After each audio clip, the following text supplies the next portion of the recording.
the Women's Conference in South Africa, and one at the IBA Bar Leaders Conference earlier this year. The speakers were from Zimbabwe, and they basically gave us an exposition of the situation in Zimbabwe at the moment, and how the rule of law has been eradicated over the past couple of years, and how that has affected liberty and prosperity in that country. The speaker at the Women's Conference gave us a more graphic description of what is actually happening there, and it was horrific to hear how many times the Constitution, for instance, was amended in the past couple of years. I can't recall the number, but it was horrifying indeed. So many liberties have been taken away, and as a result of inflation and things like that, judicial precedents have become useless from the one day to the next. You cannot rely on a judgment dealing with damages, for instance.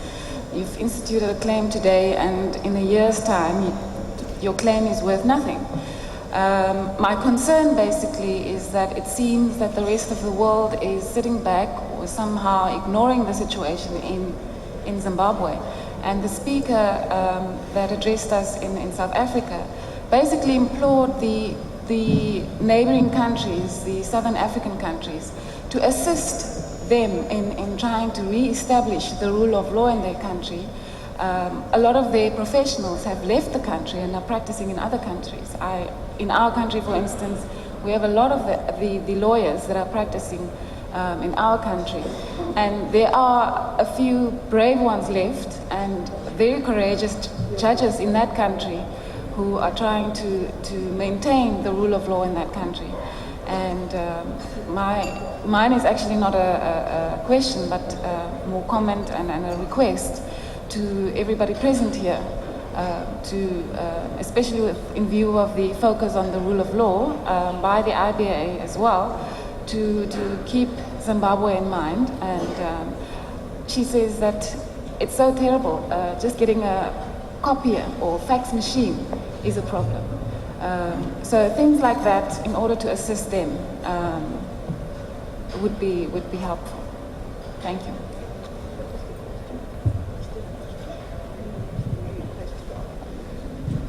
Okay.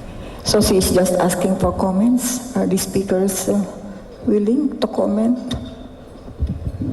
Well, I don't think it was a question as I understood it. It was a comment about how the rule of law, which was once thought to be quite strong in Zimbabwe, has sadly diminished greatly, and how this is obviously related to the diminution of liberty and prosperity, and a call for support from other organizations and people to help those who are still struggling for the rule of law in Zimbabwe.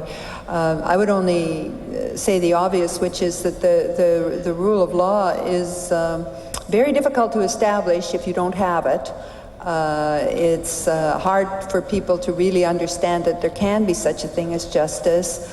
And it is indeed a tragedy when you have a country where it has been established, where it's being undermined so badly. I don't think I can say more than that. I may add that the International Bar Association was requested by the Zimbabwe Bar to help, because the attacks there were also directed against the lawyers. It was the view that perhaps attacking the lawyers, the rule of law will be weaker, and therefore the executive will have less limitations about what to do. And we established a program with the help of several foundations to have there a permanent presence in Zimbabwe, helping the bar to get protected against the attacks by the government, the bar itself, and the lawyers, so that they will not have freedom, so that they will not take the defense of people opposing the president and so on. That program has been working reasonably well, but we are far still from being satisfied. At this point, the speakers will entertain only one question. Okay, this will be the last question. Anybody from the heads of the delegations? My name is Sung Nagin from South Korea. I'm a former dean of Seoul National University Law School and also president of Korea Public Law Association. I have just a small question for Madam Chief Justice of Canada. You have mentioned the difference in the same country. The Quebecian speak French and the national language is English. So that there will be also the difference between legal thought and legal mind, plus legal system, saying that in the common, the difference between common law world and the continental law world. How can you conciliate the difference between French-speaking region with continental law world and national language as English? Perhaps you adopt a common law system, saying that you have mentioned rule of law, and in France they say état de droit, and in Deutschland they say Rechtsstaat. What will be the difference between this one, and how can you conciliate the difference legal thought and legal mind and legal system? Thank you. Thank you for that question. It's a very good question. How do we conciliate the French and the English, the civil legal way of thinking and the common law legal way of thinking, if I think I grasp the question? Well, we've been, with a lot of effort, we've been at this for 250 years or so. And I think it hasn't proven to be a huge problem. Of course, we're assisted by federalism. So every province in Canada can have its own laws regarding property and civil rights in whatever form it wants. So the Quebec province has the civil code for private law, contracts, délit, and that kind of thing. It was recently revised, and it's a very successful statement, and it works very well. It was revised for a lot of reasons, to bring it up to date and make it more harmonious with modern commercial contracts and trusts, bring in an idea of trusts and so on. It was also, one of the things that was achieved by the revision was certain harmonization in certain doctrines, because Quebec is a population of about 8 million within a Canadian population of 31, and a North American sea, if you wish, of about 330 million, and commerce is all across the borders in this whole area. So through various means, the code has been harmonized with the practices and the rest, and it's not always identical, but it works out very, very well, while preserving what Quebec wants to preserve. And so that hasn't been too much of a problem. And in terms of the public law of Canada is all common law, even in Quebec. So, and the criminal law is all common law. So we share the same law in that respect. And again, there's no difficulty on that score. No one is agitating that the public law of Quebec or the criminal law should be different. In that way, we're a closer federation in some ways than the Americans, who have different criminal laws in different states. What does all that mean for the philosophical connotations of the rule of law? My impression is that Canadians generally share the same idea of the rule of law, and in particular our Constitution and our Charter of Rights and Freedoms puts the same values there throughout the countries for most things. So it works out fairly well for us. It's interesting, though, as a jurist, to have to work in both disciplines. I came from the common law area. I came from Vancouver in British Columbia, and I found myself judging on civilian cases. I know many countries in Asia use codes and more civilian processes, and of course precedent has less value. The general principle and the jurisprudence that the professors set out may have more. And there are different concepts, and it's challenging, I must say, to learn to work in the different system. And so Canadians are often asked to come to countries that have bijural traditions, Hong Kong and China, for example, and so on, to just have conversations and discussions about how we work out particular details. But I think it works quite well. Thank you.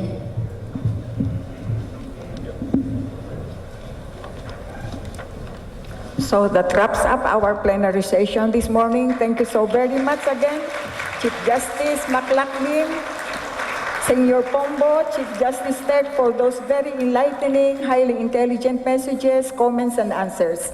Ladies and gentlemen, kindly proceed now to the Quezon Ballroom for luncheon. And may I remind, hosted by the ADB. Next plenary session will be at 1:30 this afternoon. Thank you.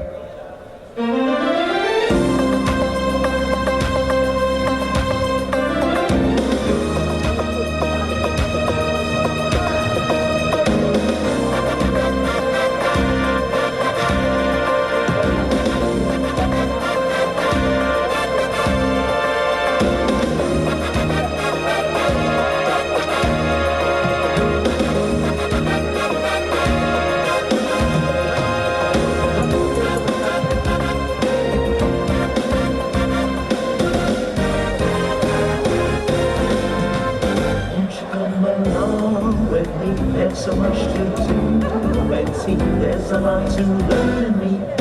See you in love. Smiling faces you will see. There's a song for you and me. Surely you will want to stay. See you in Manila. Walk along the boulevard, find a friend each star. So hard, why not give it up a while? We don't stop Manila. Won't you come along with me? There's so much to do and see. She will steal your heart away. Yes, she will. Manila. Dreams become reality. Manila. You'll discover what it's like. Manila, Manila. Walk down Manila, stroll in the park, watch the glorious sunset by the bay. You are in for some permanent last drive, or kare-kare. Savor the flavor of the tropical sun in the glass of San Miguel beer. Every day is a beautiful fiesta. This is the life, this is the life. Won't you come along with me? Stroll in the park, watch the glorious sunset by the bay. You are in for some permanent last drive, or kare-kare. Savor the flavor of the tropical sun in the glass of San Miguel beer. Alma tua, yo te quiero, luz del día. The co-chair of the Committees on Halls of Justice and Judicial Excellence. He was engaged in private practice until 1992, when he was appointed Chief Presidential Legal Counsel to the Office of the President of the Philippines. For his distinguished and exemplary service to the Philippines, Justice Carpio was awarded the Presidential Medal of Merit by President Fidel V. Ramos. Mr. Justice Carpio.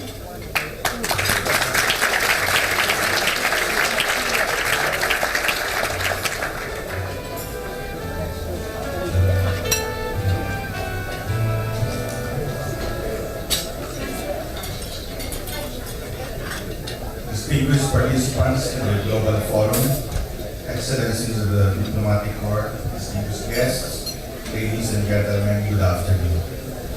Allow me to make this presentation on partnering for reforms between the Asian Development Bank and the Philippine judiciary.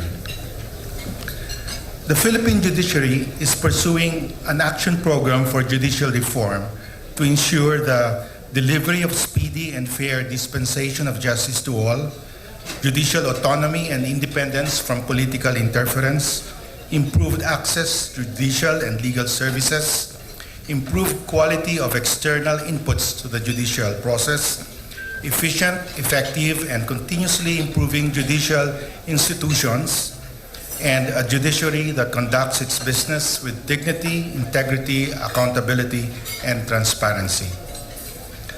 A major development partner of the Philippine judiciary in the implementation of the action program for judicial reform is the Asian Development Bank, which has provided technical assistance under ADBTA 3693 in addressing the following judicial reform issues: inadequacy of judicial autonomy, case congestion and delay, problems in access to justice, need to enhance public perception of judicial integrity, need to improve administrative management capacity and resources to strengthen lower courts, need to enhance judicial accountability, difficulty in recruiting qualified candidates to trial courts, and the need to strengthen the independence and competence of judges.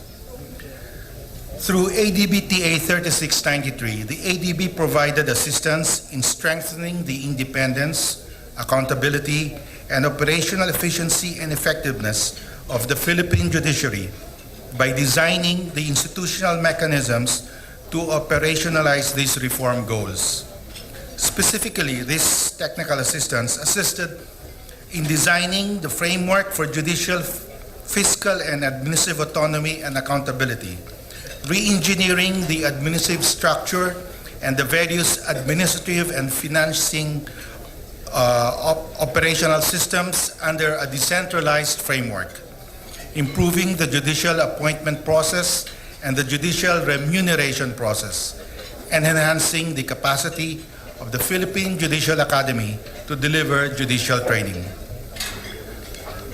The reforms were designed to achieve the following objectives: establish the mechanisms that will strengthen the independence of the judiciary, strengthen the capacity of the judiciary to operate as an efficient, self-managing organization, strengthen the institutional independence and the internal organizational capacities which will preserve the conditions for this decisional independence of justices and judges. The ABTA 3693 came up with 6 strategic reform components to support the achievement of the reform goals.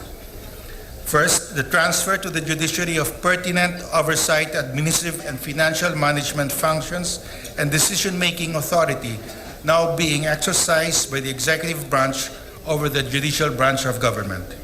Second, define the appropriate functional and operational relations between the judiciary and local governments, the executive branch and Congress, to properly operationalize judicial independence and judicial accountability. Third, establish the appropriate functions, structures, and operating mechanisms for judicial self-management. Fourth, integrate all administrative and financial policy formulation and judiciary oversight management functions at the Supreme Court. Fifth, improve the speed, efficiency, and responsiveness of administrative and financial operations by decentralizing operational decision-making, authority, responsibility, and resources. And lastly, establish the institutional mechanisms for attracting, hiring, and retaining competent, ethical, well-compensated, and well-motivated individuals to judicial posts and other positions in the judiciary. These strategic reforms form part of the ADBTA revised final report approved by the Supreme Court and Bank. The report presents the context of the reforms, issues, reform goals, and design objectives, and discusses the unifying philosophy and principles that guided the definition of the overall reform strategy and the technical design of the reform agenda. It covers the reform design approach, various reforms needed, their implementation strategy, as well as the medium-term public investment requirements to support the implementation. The recommendations under ADBTA's 3693 led the Supreme Court to adopt a number of key reform initiatives, including actions to improve and decentralize its administrative and financial operations. Subsequently, in response to the government's concern that the impact of judicial reforms would be undermined without improving the effectiveness of other pillars of justice, the Supreme Court coordinated the formation of a working group comprising of representatives from the four other pillars of justice, namely the judiciary, the police and other law enforcement agencies, prosecutors and public defenders, and the correctional system, to broaden the scope of the reform agenda. During the 205-country strategy and programming mission, the government requested the ADB to prepare a medium-term governance and judicial reform program and develop a longer-term justice sector-wide program in coordination with other development partners, along with a new TA. The government requested that the new technical assistance be processed promptly to enable the Supreme Court to begin implementing reforms relating to the judiciary's fiscal and administrative operations. In September 2006, the government of the Philippines, represented by the Department of Finance and the Supreme Court, and the Asian Development Bank signed the technical assistance letter in September 2006. The new technical assistance, ADBTA 4832, will be financed by a grant provided by the Japan Special Fund. The new technical assistance, which covers not only the judiciary but all the other executive agencies forming part of the pillars of justice, seeks to address the following issues: the fiscal and administrative autonomy of the judiciary. Ensuring that the constitutional mandate of fiscal autonomy is fulfilled has been a challenge. Judiciary operations are funded primarily from the national budget. While the judiciary has one line item budget, the actual release of allotments and cash and the reallocation of budget details are subject to overall national government priorities. Spending regulations applied to other government agencies without fiscal autonomy, and review and approval by the Department of Budget or DBM. National budget allocations are augmented currently by the Judicial Development Fund, which comes from court fees and other revenues collected by the court. Local government units also provide support in terms of office space, utilities, and allowances to judges.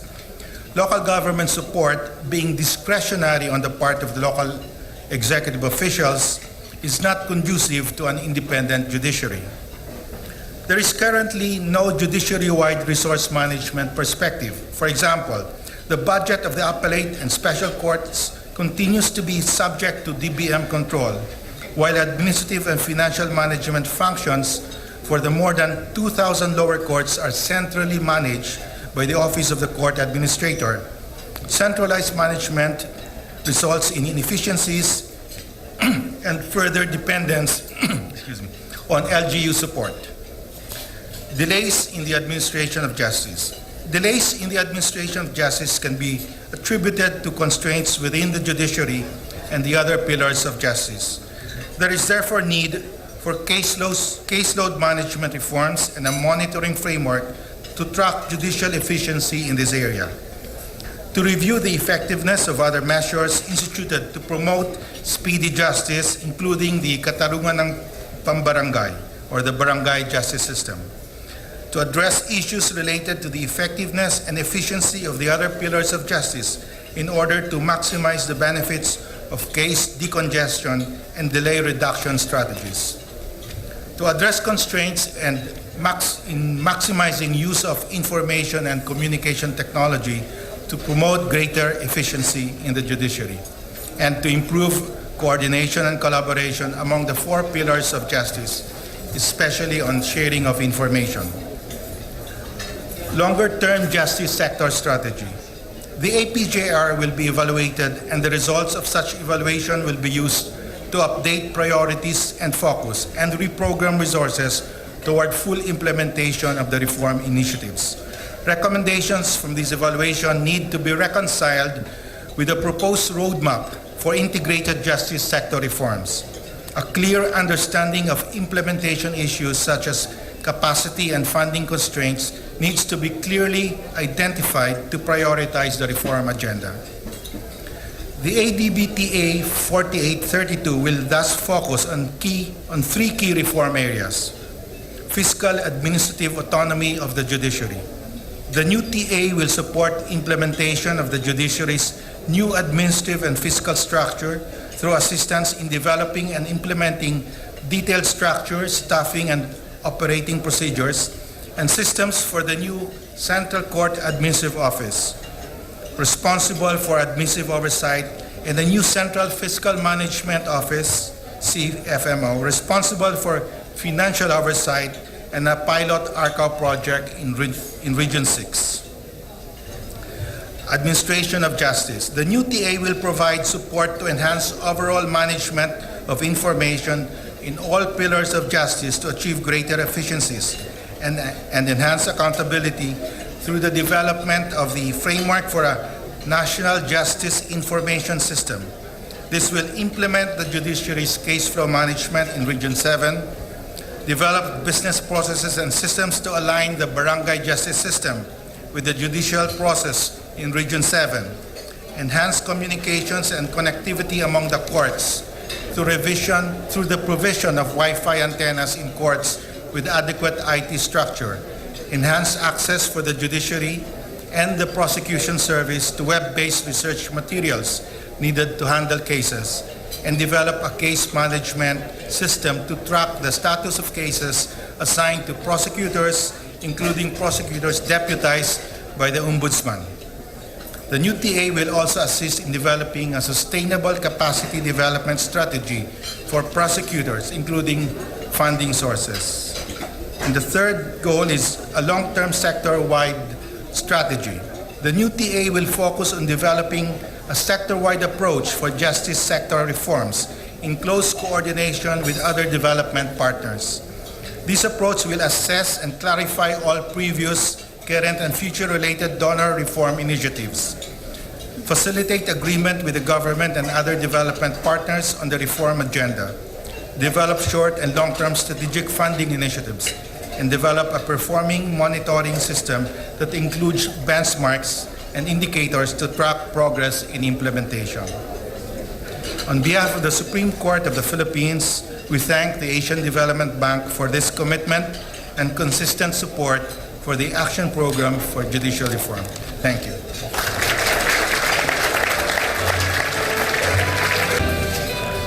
Thank you, Mr. Justice Carpio. To respond on behalf of the Asian Development Bank, may I call on Mr. Rajat Nag, Director General of ADB Southeast Asia Regional Department. He assumed position this year after 4 years as Director General of ADB's Mekong Department. Mr. Nag also serves as Special Advisor to the President of ADB on matters relating to regional economic cooperation and integration in Asia and the Pacific. Mr. Nag joined ADB in 1986 as a project economist in the Agriculture Department. Prior to joining ADB, he was an international advisor and consultant on energy and water resources and planning. Ladies and gentlemen, Mr. Rajat Nag.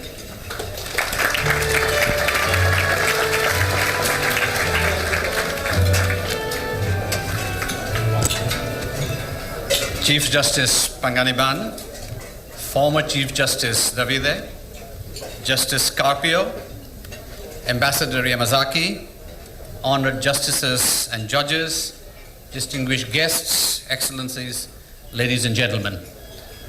I would like to begin by saying how privileged I feel in being able to participate in this global forum. Thanks to the Supreme Court of the Philippines, this forum has indeed become a landmark event, a distinct and major contribution to promoting a global debate on issues of judicial reform. In this context, it is for me indeed a distinct honor to be able to participate in the official launch of a new phase of Asian Development Bank support program for the Philippines judiciary. There could be no more appropriate setting than this for the launch, and no more distinguished audience than this to witness it. Chief Justice Panganiban, I'd like to begin by expressing my admiration for your leadership in developing and disseminating the judicial philosophy of liberty and prosperity, which clarifies the important role of the judiciary in economic development.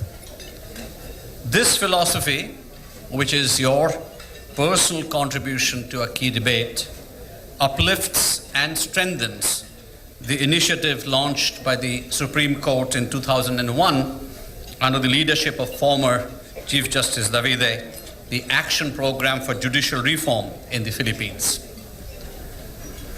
I believe much has been achieved under the Action Program, and the evidence for this is all around us here at this global forum.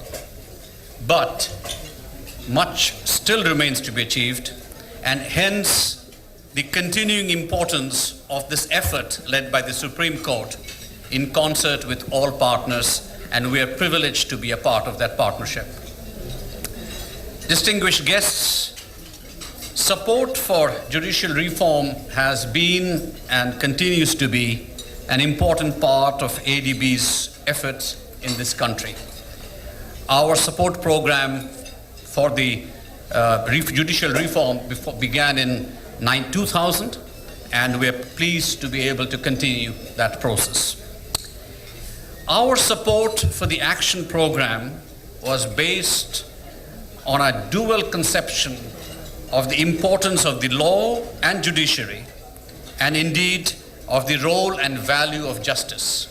First, we believe that justice as fairness has an intrinsic value to all societies, which wish to be responsive to the aspirations of the individuals and groups that are its constituents. Second, justice has an instrumental value. That is to say, its practical application has value for the outcomes it achieves, whether in terms of liberty or of prosperity, and I certainly would like to believe on both. As articulated by Chief Justice Panganiban, a strongly independent, accountable, and capable judiciary that is faithful to the rule of law is needed to safeguard liberty, especially the rights of the vulnerable, from powerful economic and political interests, and often from the government itself. Likewise, to promote much needed investment, the private sector needs the predictability of doing business that can be provided, again, only by an independent, accountable, and capable judiciary that is faithful to the rule of law.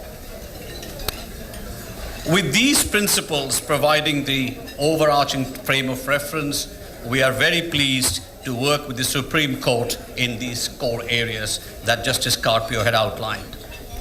It has been our pleasure to work closely with the Supreme Court's Program Management Office in the implementation of the Action Program. I'm very pleased to note that this has been an excellent relationship, and it provides a strong foundation for our forward partnership. Chief Justice Panganiban, if I may, your contribution to the development of an independent and accountable judiciary worthy of public trust and confidence has been immense. We at ADB have been very proud to work with you and the Supreme Court of the Philippines. We look forward to the successful implementation of this technical assistance and a continued and close partnership with Philippines judiciary. Thank you very much.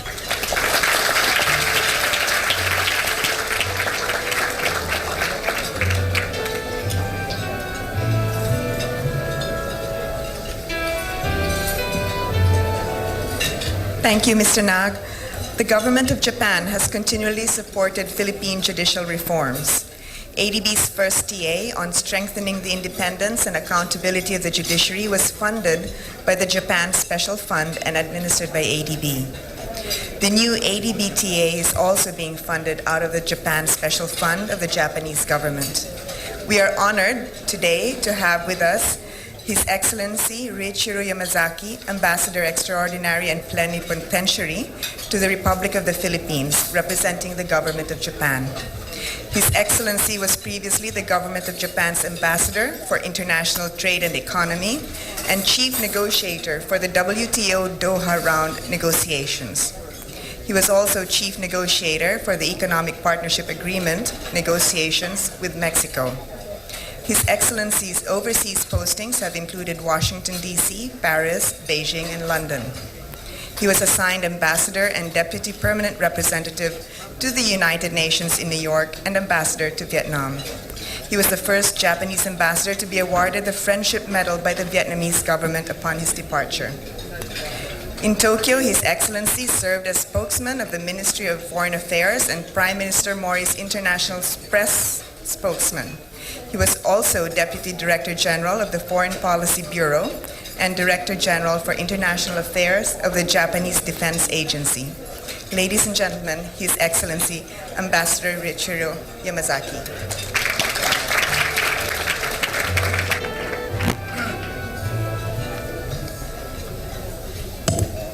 The Honorable Chief Justice Artemio V. Panganiban, the Honorable Delegates from the Philippines and overseas, distinguished guests, ladies and gentlemen, magandang hapon po sa inyong lahat.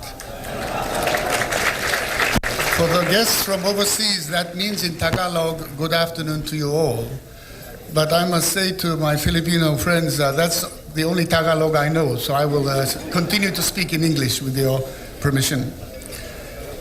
It gives me great pleasure to join you all today for the launching of the project titled Enhancing Judicial Autonomy, Accountability and Efficiency and Improving the Administration of Justice, which will be funded under the Japan Special Fund, JSF, administered by the ADB, as mentioned just now by Ms. Araneta. The JSF, the Japan Special Fund, since its establishment in 1988, has become a major contributor to the ADB's Technical Assistance Program. Over the years, it has provided significant support to many developing countries in responding to the difficult challenges of poverty alleviation by financing a wide range of technical activities in areas such as capacity building, infrastructure development, fiscal strengthening, policy reforms, good governance, and environmental protection. Occasions like today are truly heartwarming since they are a testament to JSF's active pursuit of its mandate and its continuing relevance as an instrument for development. The project we are launching today builds upon and enhances early assistance provided by the Japanese government to the Philippine judiciary. In 2001, the JSF funded the ADB with a technical assistance project titled Strengthen the Independence of the Judiciary, which resulted in the adoption of the Supreme Court of a number of key reforms to decentralize and enhance the judiciary's administrative and fiscal structure, improve the appointment process and incentive system, and enhance the institutional capacity of the Philippine Judicial Academy, PhilJA, to deliver judicial training. We are very much encouraged by this outcome and would like to help sustain the reform program. It is in this context that the Japanese government is delighted to renew its support to the Philippine judiciary with another JSF grant. This second grant will allow the Supreme Court to fully implement the reform initiatives taken in the first project, as well as broaden the scope of reform agenda to other branches of justice, such as the police and law enforcers, prosecutors, and public defenders. I am also happy to note that the Japanese government's support to the judicial branch has not been limited to technical assistance alone. Recognizing that judicial education is a critical component of judicial reform, last December, the Japanese government donated 300 million pesos, or in US dollars, $6 million for the project, titled Construction and Equipping of the Philippine Judicial Academy Development Center.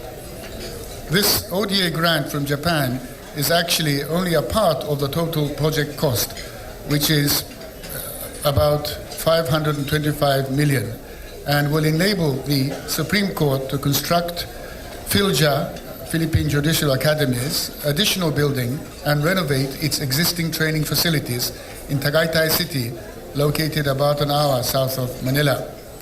This project will directly benefit the whole judicial branch, including justices, judges, court personnel, and lawyers.